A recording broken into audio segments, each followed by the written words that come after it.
Welcome, welcome, welcome. My name is Anna Grace, and this is an episode of Crystalline Goddess podcast where we're doing a beautiful, beautiful interview with my very dear friend Jamie Dawn, who's also my former colleague from One to Listen and One to Radio, where I used to be a professional psychic and also a host of Heaven on Earth radio show, in which you got a little peek through the summer series where I had the interviews with Princess of Norway, Martha Louise, and Diana Cooper, Stuart Pearce, Alia Dow, and Christine Day. So those were one of my favorite interviews. But Jamie Dawn is from my soul sister from the 1-2 family.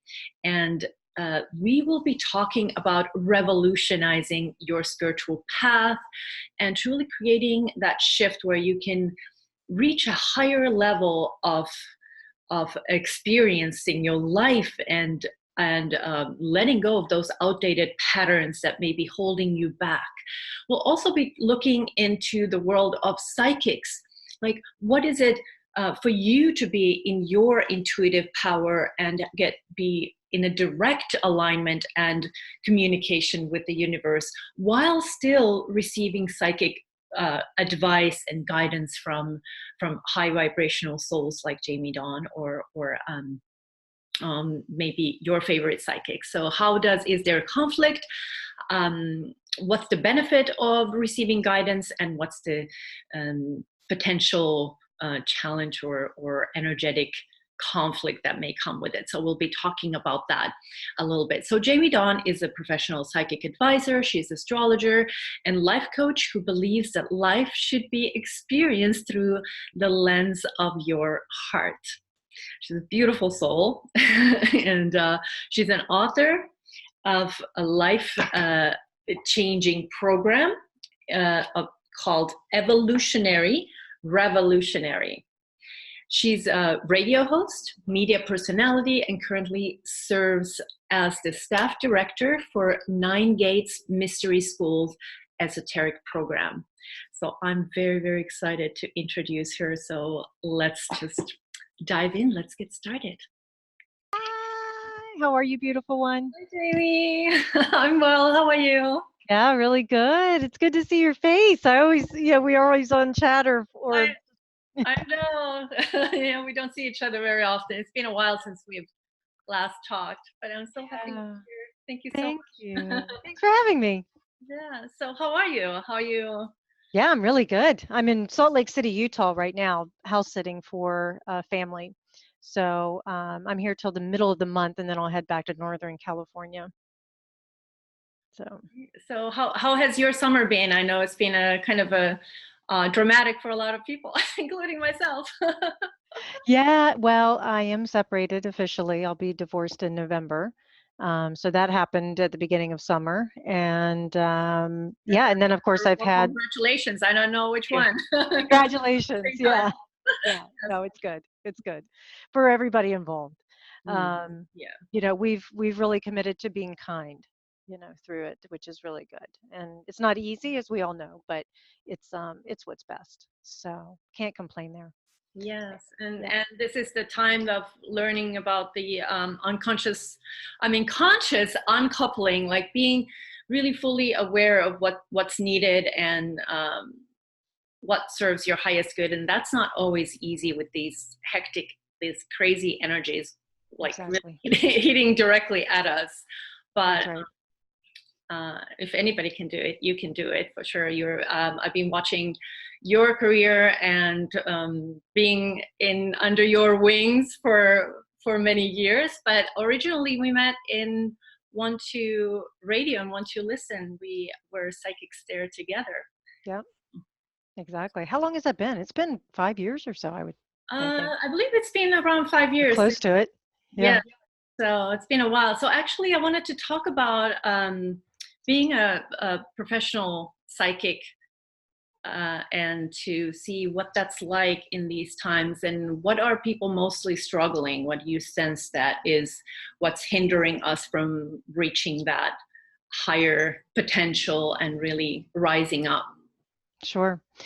Well, I always give a warning label to anybody who's like, oh, I want to do it professionally too. And that is, you have to be willing to get rid of your own stuff. You have to get out of your own ego. And because otherwise it will taint the information that comes through to you, because you're projecting your present personality onto the psychic impressions that are coming through. And that you can, everybody's psychic, everybody has intuition. And what happens is that it comes into us, and we all have our own filters. And if our filter is clogged with our own stuff, then it's going to be very difficult to be able to know if I'm giving you accurate information, or if I'm just working out my own stuff in this session that we're having, things like that. So one of the, I'll start with what I feel and what I've experienced as one of the draws of the enchantments to the psychic world is that we get to play in this magical realm, and everything comes easy, and we can just manifest by waving our magic wand, because we live in Harry Potter land, and nothing bad ever happens to us, and and it's always fun to work for yourself and all of that good stuff. Well, there is that aspect to it, because it is really magical, and I love it. And I if I didn't love it, I wouldn't be doing it. But I've also had to go through that muck and mire, because we're all still human beings. And so when you're asking yourself to hone your skills, and let's say you're working with your intuition, you're going to be challenged to even believe it. And it's really hard to do it for yourself, much less, it's easier to do it for other people, because when you do it for yourself, you're forced to look in the mirror, and you're forced to say, this is my shite that I have to look at, and I have to integrate it. I have to heal it. And then I can be a pure vessel for spirit to download through. And then there's also the practical part of the business side of it, because it's all very glamorous to be in business for yourself, but there's still bills to pay, and you still have to pay taxes, and you still have to have accounting, and and sometimes you need somebody to market for you, because that's the other thing in this business, is that you have to know what you're really good at. And there are some things that I'm really good at teaching and talking and sitting with clients and giving information, and I love doing workshops. I do not enjoy selling. I'm just, but you know what? If you don't have, Selling is service. I know, but I'm not one that enjoys going, hey, sign up here. It's Right. more like, it's more of a, I have this great workshop and I would love for you to join me. Let's play. For me, it's more of like, let's all do this together and play, and why wouldn't everybody love this? So it's harder for me to go, and for $5.99, you can have, So I guess in that traditional way of selling, but I mean, technically we're all selling, but Right.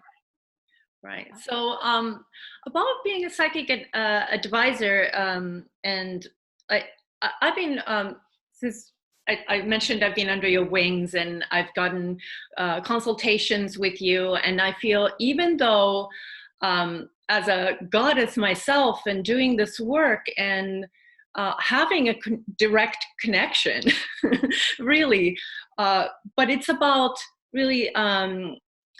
How do you see that balance where we are meant to be goddesses, where we are directly aligned and connected, versus getting guidance and support from a psychic? How do you see that? Like, is there a conflict? Are they balancing it out, or what is your opinion on that?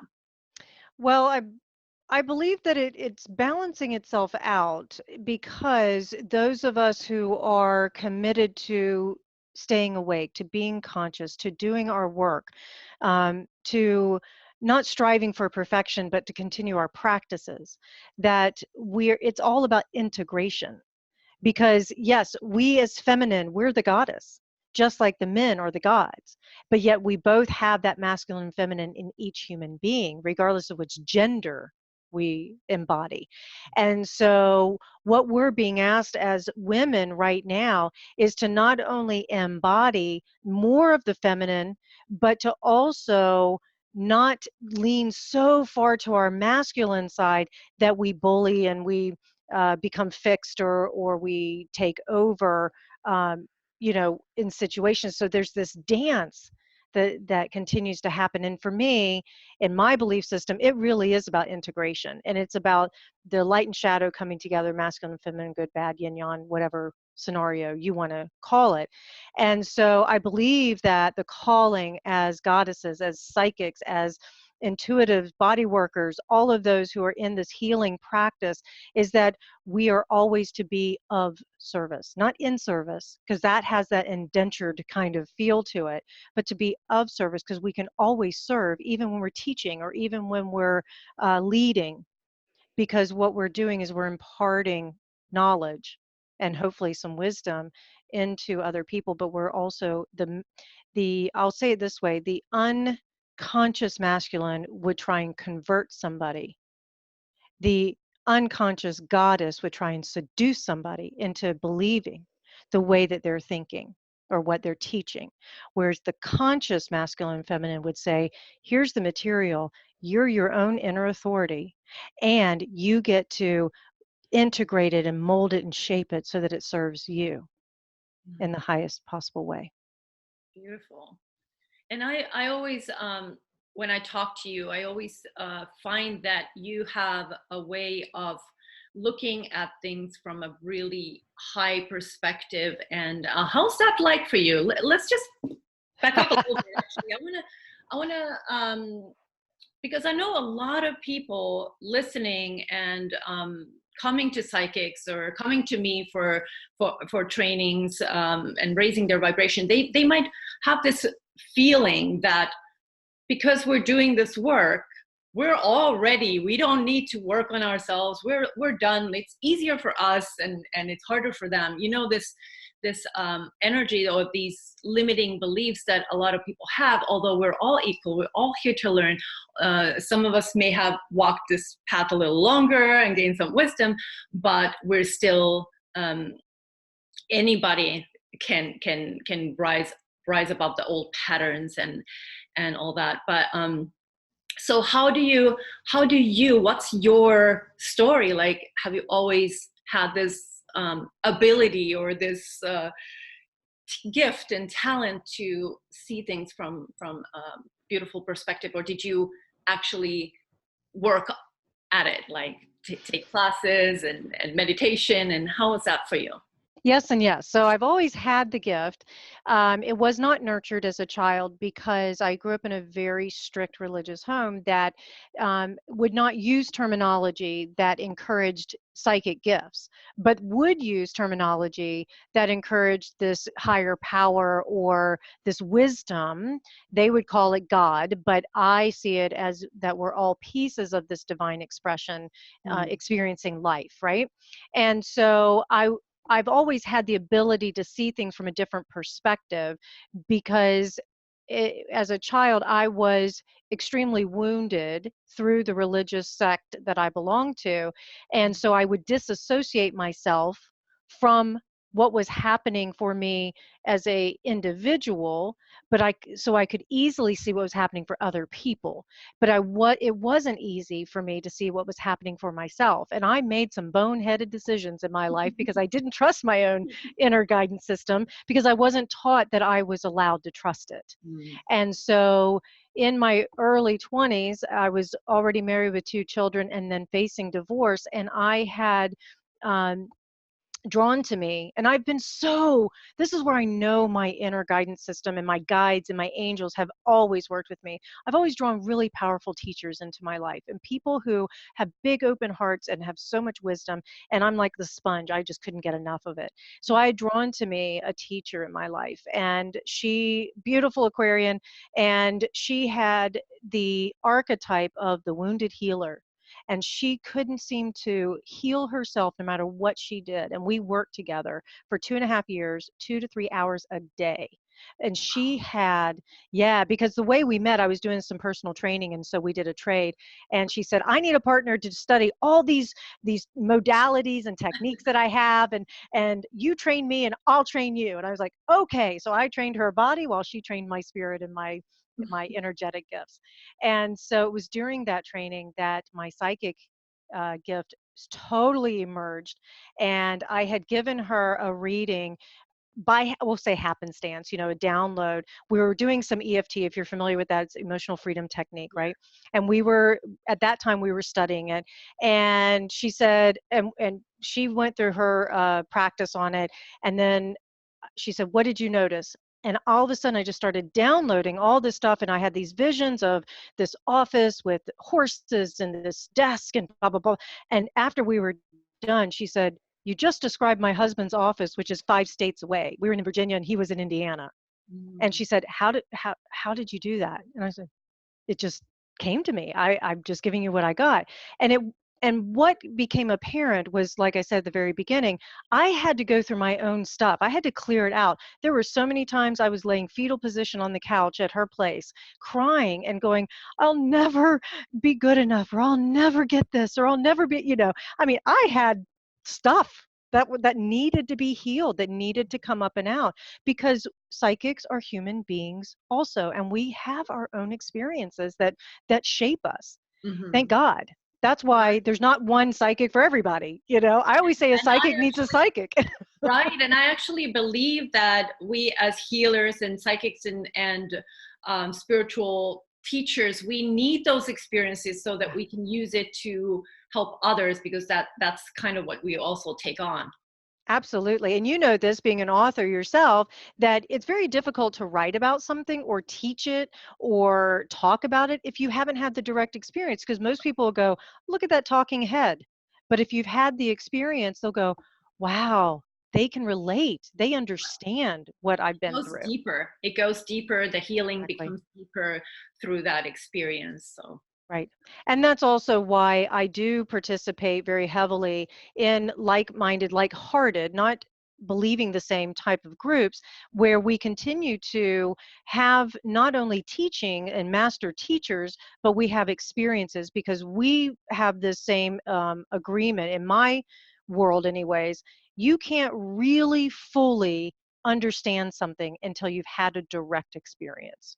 yeah. Otherwise, it's just information. Hmm. So, so I had teachers, and I've had, I belong to a mystery school that is, 9 gates, which is just fantastic for me. It's not for everybody, but it's been a place that I found that I belong and I feel at home there. And mostly it was funny, because when I was introduced to them 7 years ago, the first thing I heard, the first thing I said was, I don't do cults. This isn't a cult, is it? And so, and I I immediately found, remember when you went there. I remember it very well. You mentioned something online, or we yeah, talked about it. I can't remember, but I remember, like, I feel like that was somehow a significant time. Was that around the same time you went to Bali? yeah, yeah. I went to mystery Something school about to, that time in your life. yeah. I feel like a transitioning point. There was a big transition. My daughter was going off to college, and my son was staying with his dad to finish out his last 2 years of high school. And I'm the kind of mother that over-identified with her children. And so I was going through that empty nest at a very young age. I'm only in my early 40s, and so it was extremely difficult for me. Hmm. And moving to a city that I knew nobody but one person. And yeah, but when the beauty of being part of the Nine Gates community is that it allowed me to find a safe place that I could keep working through, and I could keep being nurtured as I was continuing to grow and expand, and Yeah. really find what was home for me. Hmm. Yeah.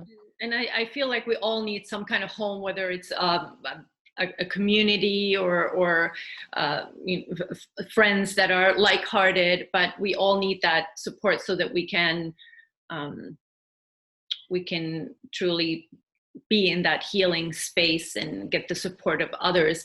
So is that kind of your kind of superficially your story to opening up your psychic gifts? I'm sure there's so much more. So, Yeah, yeah. I mean so back in my early 20s was the beginning, and then I went through the divorce, and that was when I decided that I would start doing the psychic work professionally, mm, but I was still working in corporate world. I was an office manager for an engineering firm, and I decided, okay, I'll do that on the weekends and the evenings and in the middle of soccer games and homework and all those other things that had to take place, and the business just kept growing because spirit just kept downloading information. And here's one thing I just want to point out too. I believe that if any psychic ever said, I'm 100% right, you should run the other direction, or you call them God. Either way. Right. But but I think there's a certain amount of humbleness that also has to take root in this kind of work.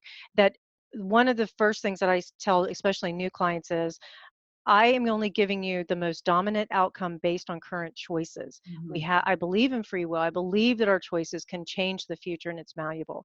And I also believe that lies cannot enter the body. That's why we have a polygraph, because only truth lives in the body. So if I say something, I get an impression and I share it and it doesn't resonate, then let it go. Because again, every individual has their own inner authority.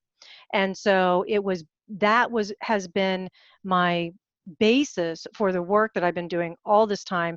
Of the prayer I say every day is, let everybody who's meant to come to me to be here open hearted, and let the words of my mouth and the meditation of my heart be acceptable.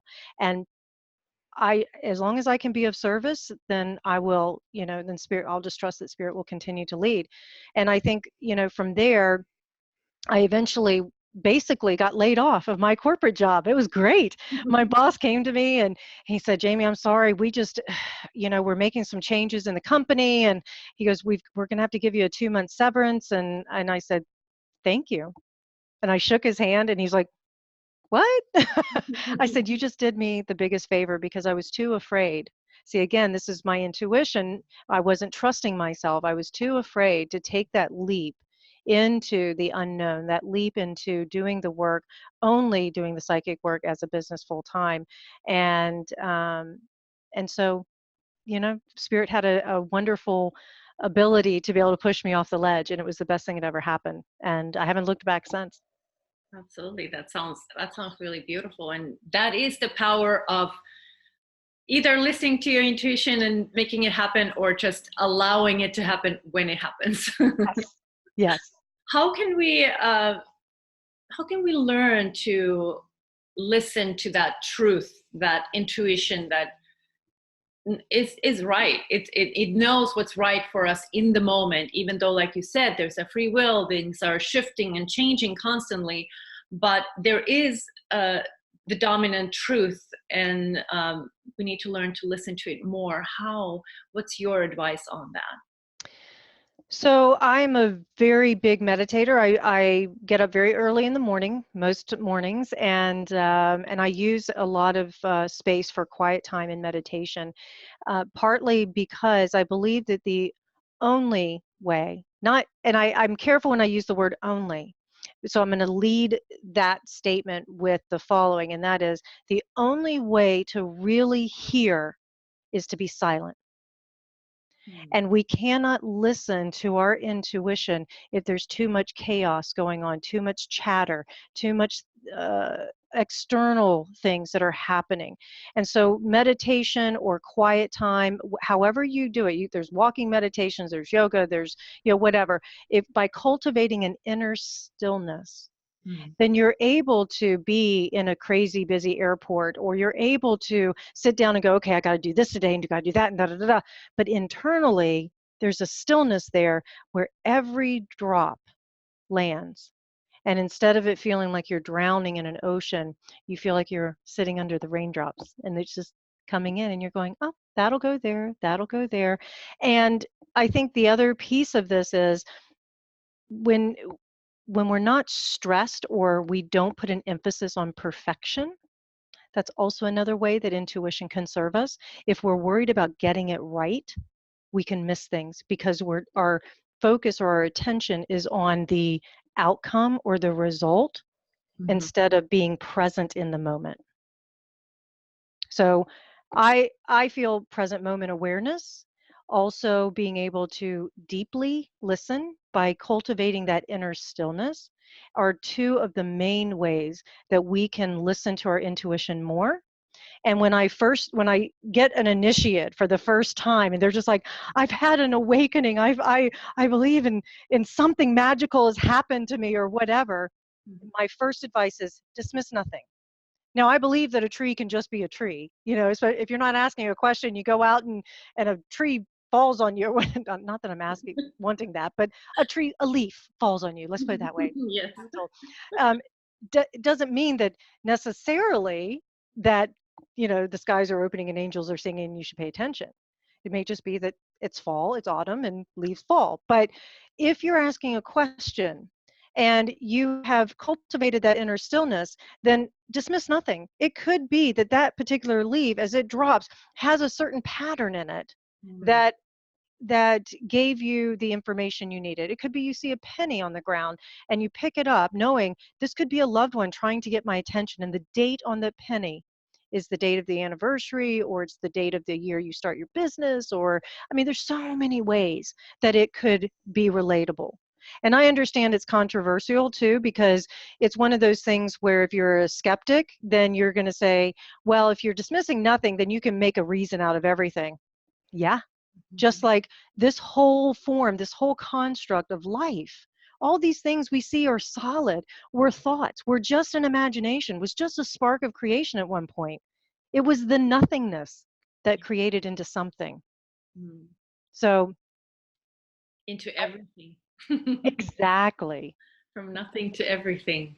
And then back to nothing. Exactly. It's all that cycle. And so I would also offer that for me, being a psychic has given me the opportunity to not take life so seriously, to be able to play more and to be able to see life as an adventure. And so over the years, because I'm one of those generational people, and maybe it's not just my generation, but I've definitely been one of those people who was conditioned to go, is this the right decision or the wrong decision? Should I or shouldn't I, kind of thing. And what I've been cultivating over time and through my meditation practices is asking that question, what experience do I want to have? And basing my decisions partly off of that versus is it good or bad? Because there's other factors involved, just like when we're talking about psychic work and intuition. If we only base our decisions on intuition, then we're going to miss out on some other things. We could be way off base, because intuition or psychic work is very often an impression, a symbol.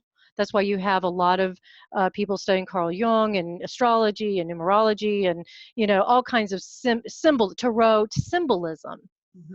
But it also takes logic. It takes the body sensations telling you if it's right or wrong for you, and then it takes that spiritual awareness and you bring all of that together. And that's why we talk about mind, body, spirit wholeness or awareness that comes into play. So I just want to say that when I tell people dismiss nothing, that doesn't mean you base every decision just on your intuition.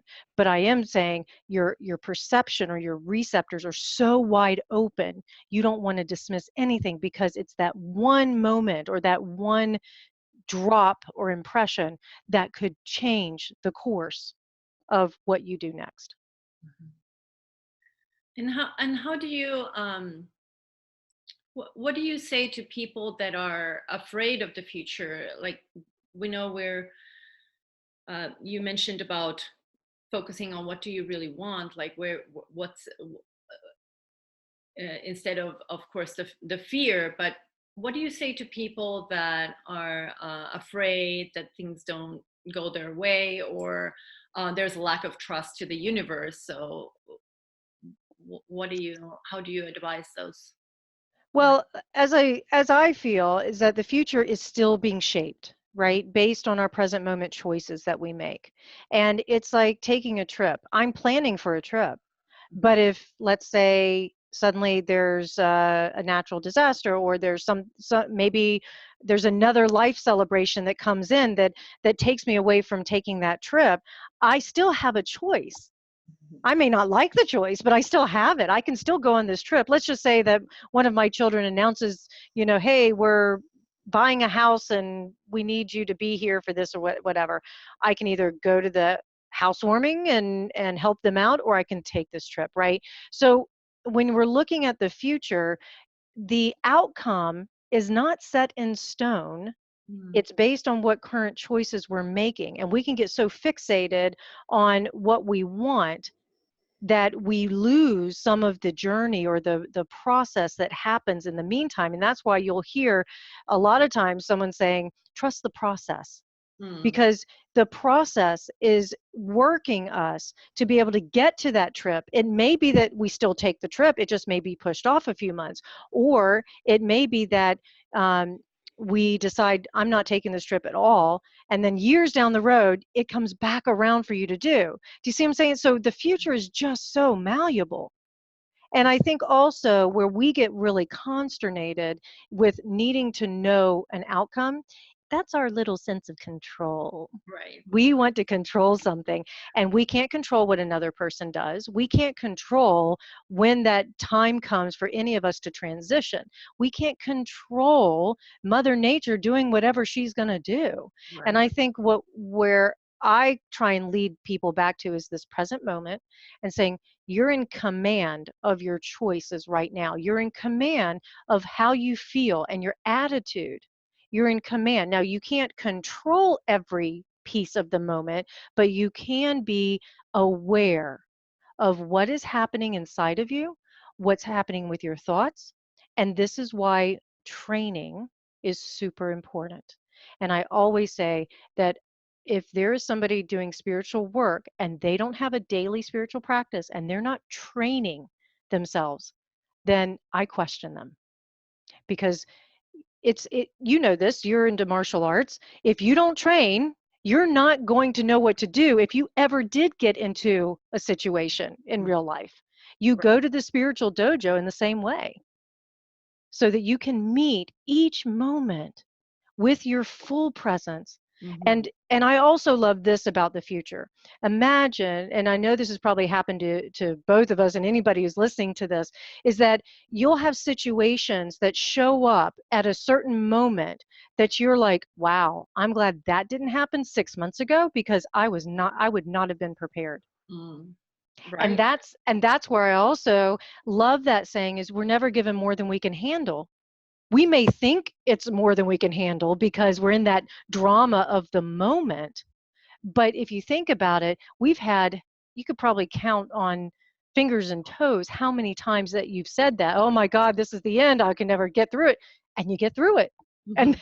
and Yeah. then it's fine again, you know? No matter what happens, is truly whatever we is our highest vision, or our dream, or whatever we are desiring to experience in the future, is really never be nothing, and no one can ever take that away from us. That's right. So these life experiences, when we want that job and then, oh, I didn't get it, does it mean I'm not supposed to ever get a promotion or ever start a business or whatever the struggle there is? It doesn't mean that it's not meant to be. It's just in that form.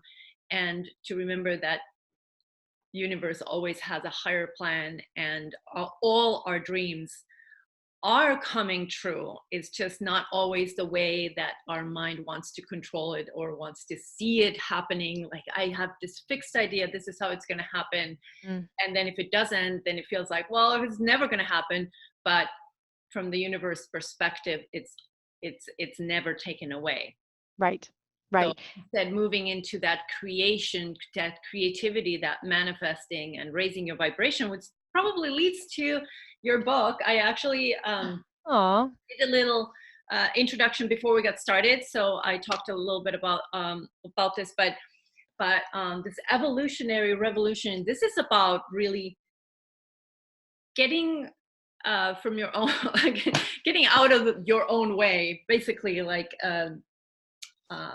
letting go of being free of the outdated patterns, and getting into that shift where we can experience the next level of our evolution. Can you talk about that journey? I love talking about that journey because it's my own personal journey. Yes. It's funny because when I started writing the book 10 years ago, actually, Mhm. um, I was writing it. It was sort of this like, oh, Jamie's working through her stories and her wounds, and and there's this whole like, this is my story. It was a little dramatic in some ways, and then life took over, and all these changes were happening in my life, and I had to live being an evolutionary revolutionary. And so a few years ago I took the manuscript that I had originally written, and I tossed it, and I rewrote it to this, what is now this version. Well, it was more than that version at first. Gave it to my editor, and she bled all over. It looked like a crime scene. It was awful.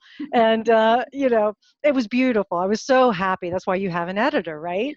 And so I scrapped what I had originally given, because my intention behind it was, I was trying to write for too many people. I was trying to write for everybody, because I believe everybody can be evolutionary revolutionary.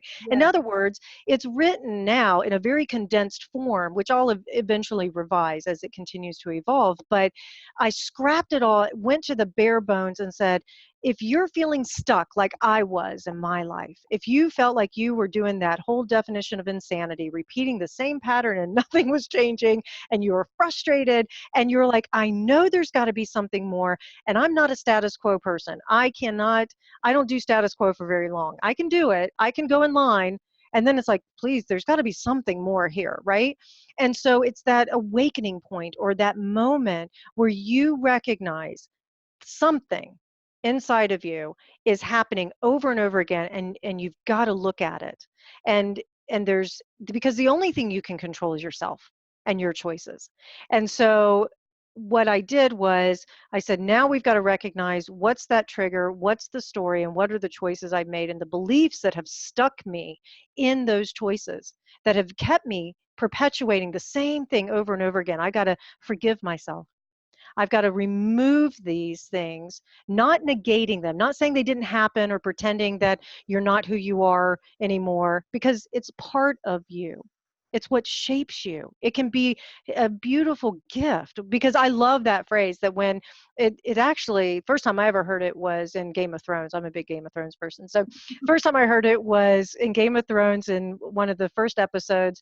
And basically one of the characters said, when your weapon, when the thing about you that people hate most, and that weapon becomes your tool, it can no longer hurt you. Mhm. And that is what I believe our old patterns can become, is they can become tools to put us in that moment of awakening.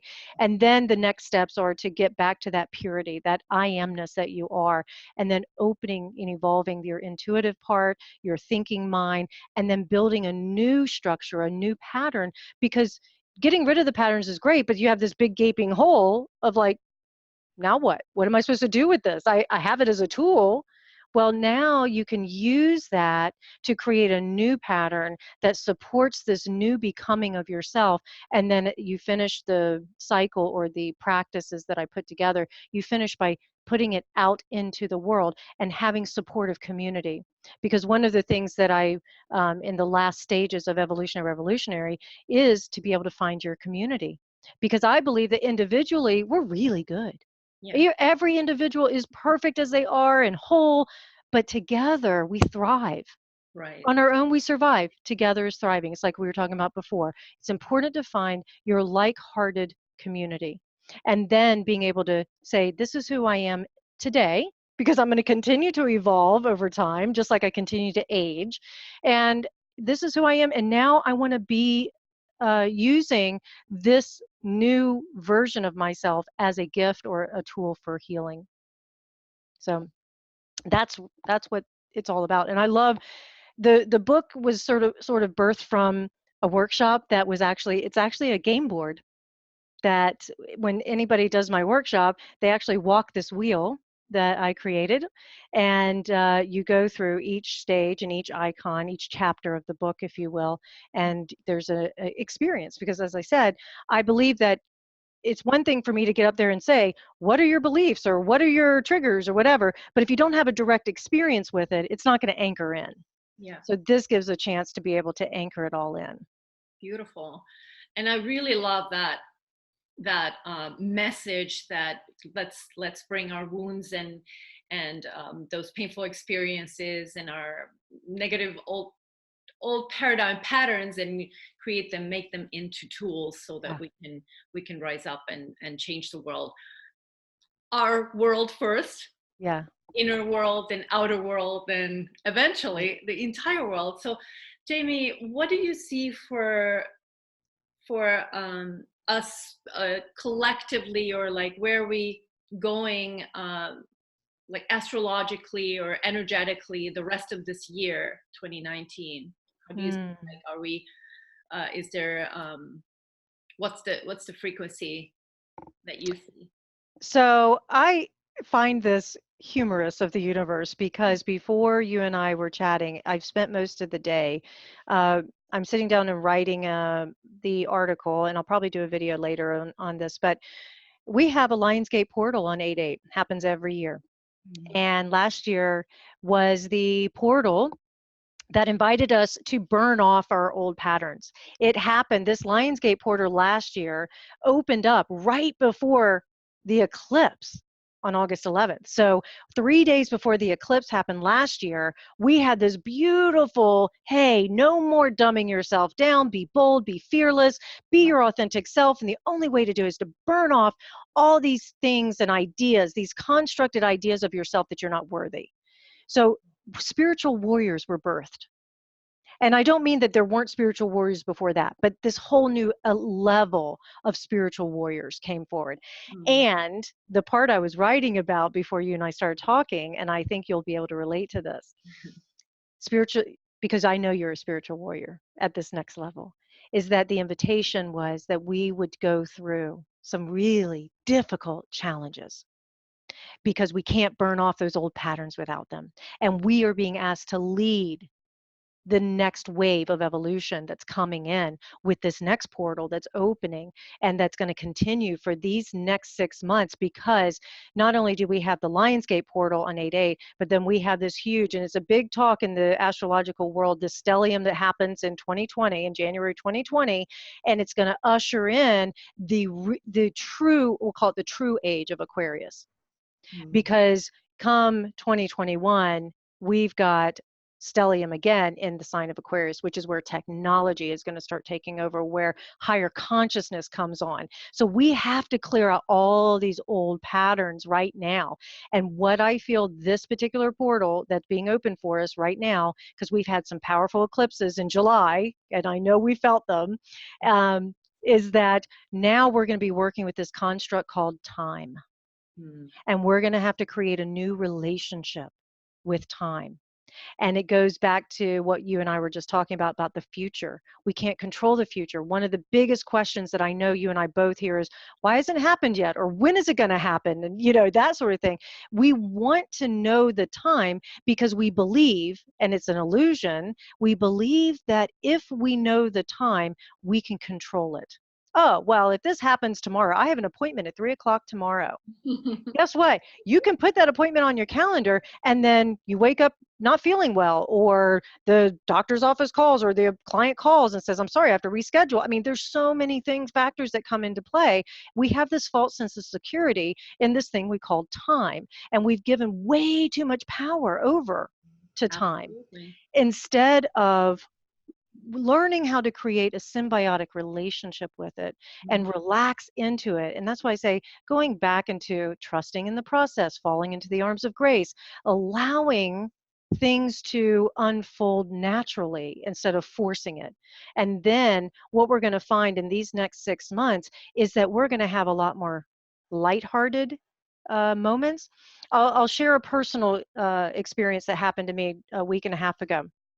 I was supposed to talk to a dear friend of mine. I was super excited because we hadn't talked in a while.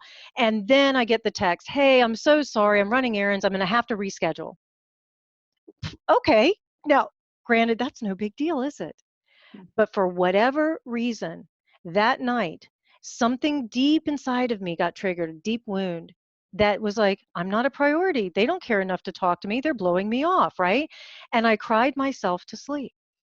And in the middle of those tears, which I absolutely love to cry, I don't do it often, but I love when I do, because it allows me to release some frozen grief if you will. Yeah. Moments because if we don't have those moments of sadness, then it gets stuck, right? So we need to have those moments of sadness so we can be present in the next moment. So, but where I'm going with this is in the middle of these tears, I was smiling for the first time. I could grieve very, very deeply for that little small Jamie from who knows what time it was that didn't feel prioritized or whatever. And I also realized this was just a moment in time. Right.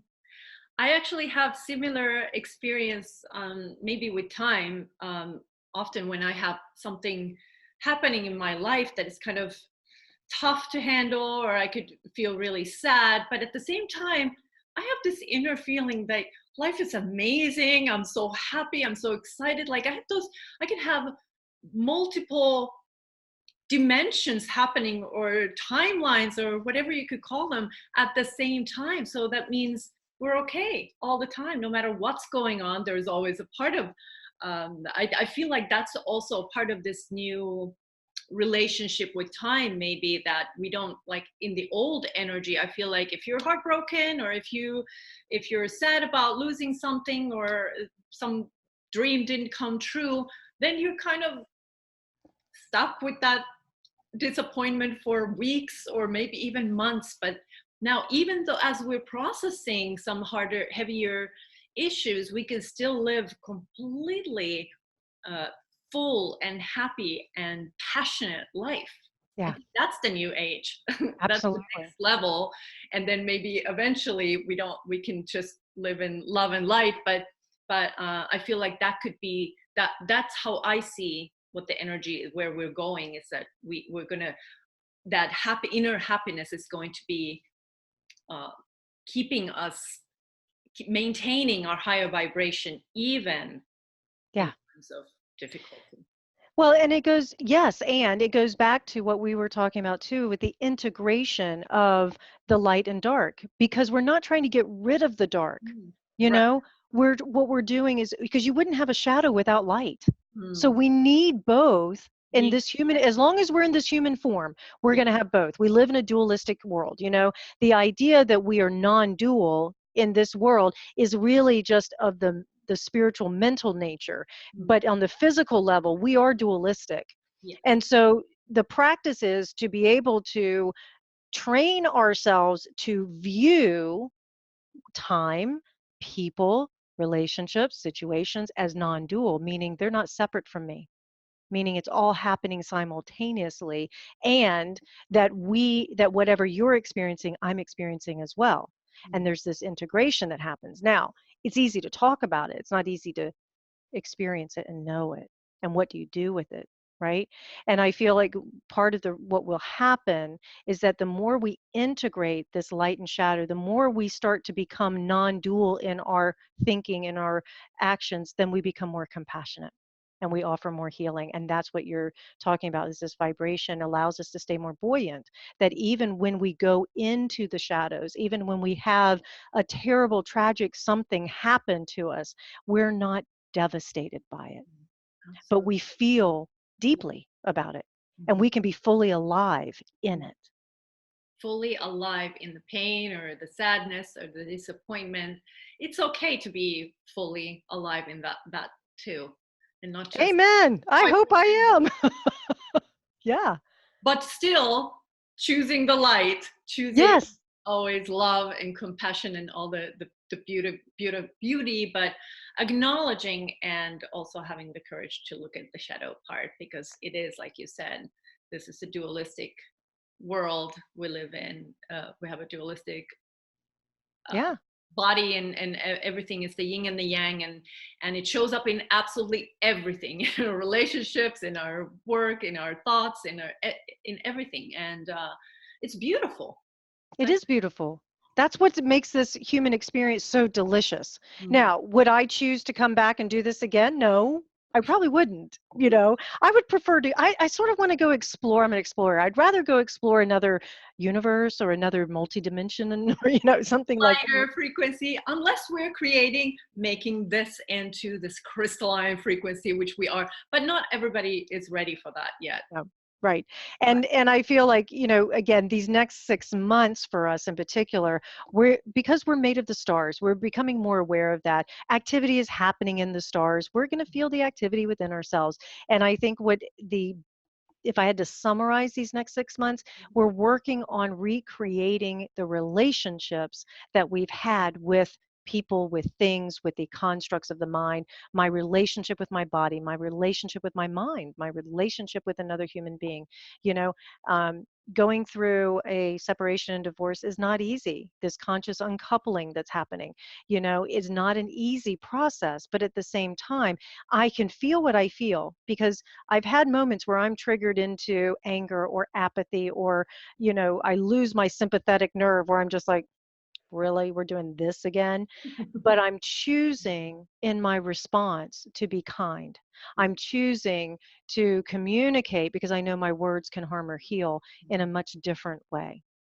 So, And to bring this all back to the trust and building that trusting connection with the universe. You mentioned meditation. Can you give us some kind of practice that you do that would be helpful to share? well, meditation for me is not about not thinking. Meditation for me is about treating my thoughts like clouds in the sky. Mm. Just like when you're looking up in the, if you ever done sky gazing, or you're just looking up at a beautiful blue sky with some clouds in it, they pass by and they change shapes. Sometimes, oh, look, there's a rabbit, there's a whale, whatever. So the same thing with your mind is that when you're in meditation and your thoughts come through, they're like the clouds that come through, and instead of attaching a story to them, you come back to yourself being the observer of these thoughts. That's one of the ways that I practice. I also do a lot of walking meditation, and that's where I do take a breath on one foot, and a breath on the next. And I'm usually saying a mantra. Mantra means protector of the mind.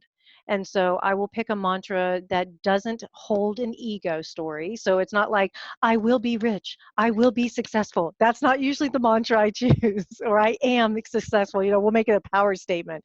But usually the mantra is something along the lines. I love one of my Sufi teachers says, towards the one. And so it's toward the one, toward the one. And so making that as a mantra so that I'm always moving towards the divine that is not outside of me. And Mm. so that's another way practice that I use. Also, I have dreaming practices that I love. So getting lucid in my dreams, and then taking time in the morning to stay really still. And there's the hypnagogic state, which is pre dream state, and then there's the hypnopompic state, which is after dream, and when you're first waking up. And so I like to stay in the hypnopompic state. Sorry, hip.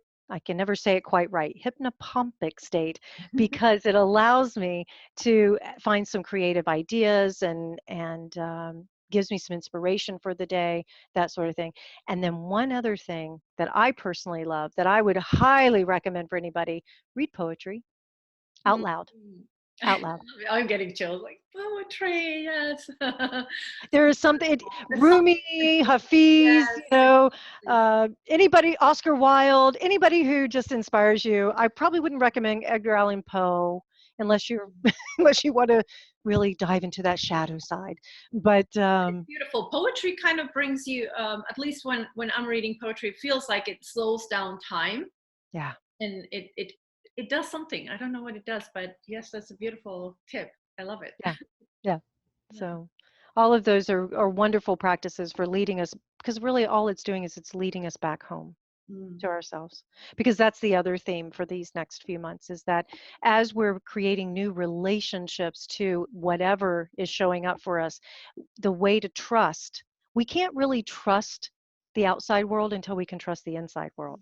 And Right. cultivating our own trust in ourselves by owning every single part of us, Mm. the good, the bad, the ugly, the great, the whatever, right?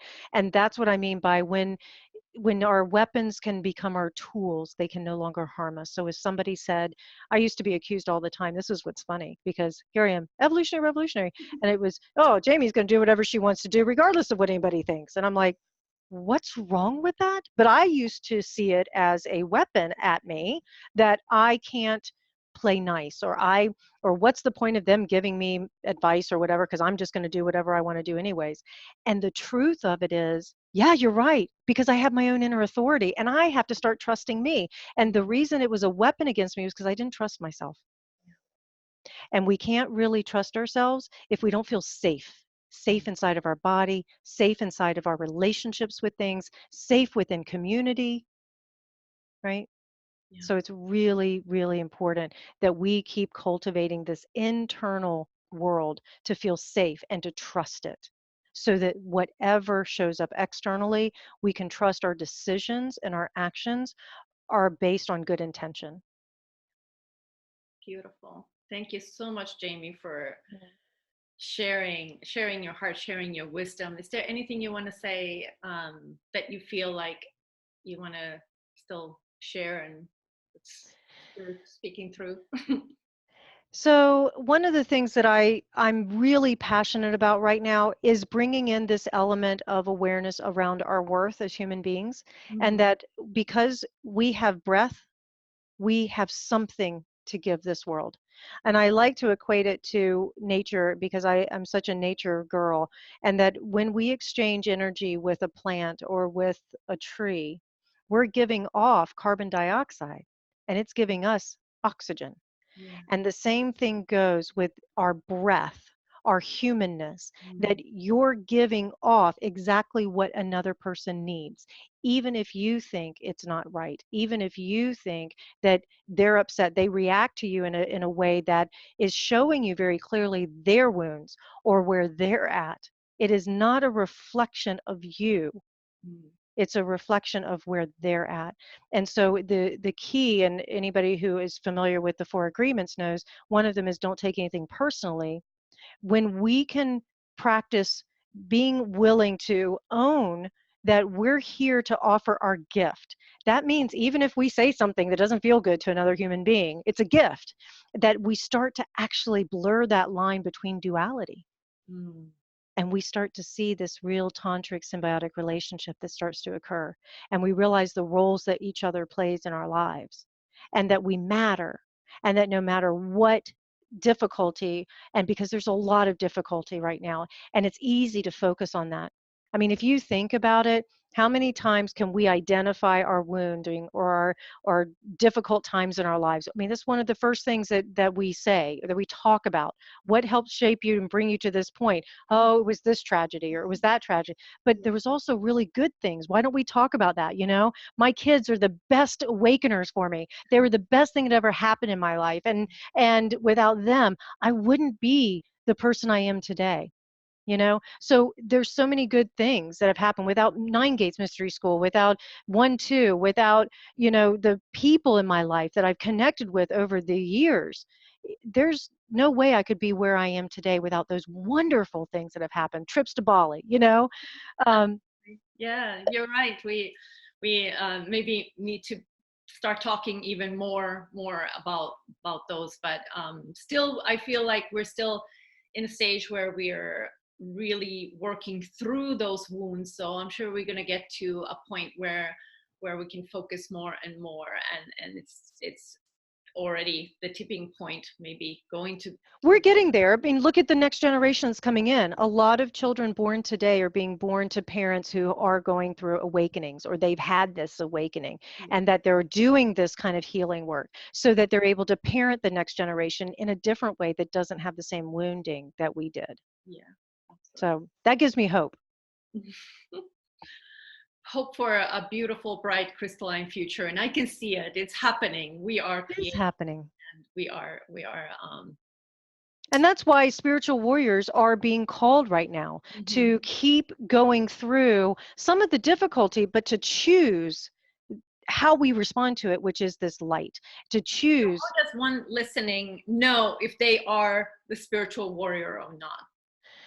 If you are going through a difficult time and you notice yourself choosing love and compassion and light. You're not getting stuck in that moment and you feel, not saying you don't feel the pain, but that your choices are, you know what, I have my tools, I'm going to use them, and I'm going to choose to be kind, I'm going to choose to be open-hearted, I'm going to choose to be compassionate. The spiritual warrior takes the higher path even if the air is thinner. Yes. And I can just, when you're saying that, I can just feel so many, I'm feeling excitement of people listening to this, like, yes, I'm a spiritual warrior. And yes, you are a spiritual warrior. Just let's Yes. fighting for the light, and not fighting, but just embracing the light and being the light, and Yeah. rising up to the light. Thank you, Jamie. Where can people who are listening to this find you and work with you? Oh, thank you. Yeah, I have my website at jamiedawn.com. So it's JAMIEDAWN.com, as well as I am at One to Listen. And then I have a YouTube channel where I offer weekly videos, and sometimes I'll throw one in just if it's a big moment. And I have my blog, and of course, I'm on social media on Facebook, on Instagram, Twitter. So I love to connect with people. And you can email me through my website or directly at jamie@jamiedawn.com. Either way. So, and thank you, Anu, for having me and for sharing this beautiful heart space with me, because I know experientially that you're all full of heart and love. And I know your intentions. And believe me, everybody listening, this is a spiritual warrior. There's no doubt in my mind. Absolutely, absolutely. Thank you so much, Jamie. And it is jamiedawn.com, and the email, the website is also going to be in the show notes. So Thank you. check it out there. Thank you. Thank you, Anu. Many blessings.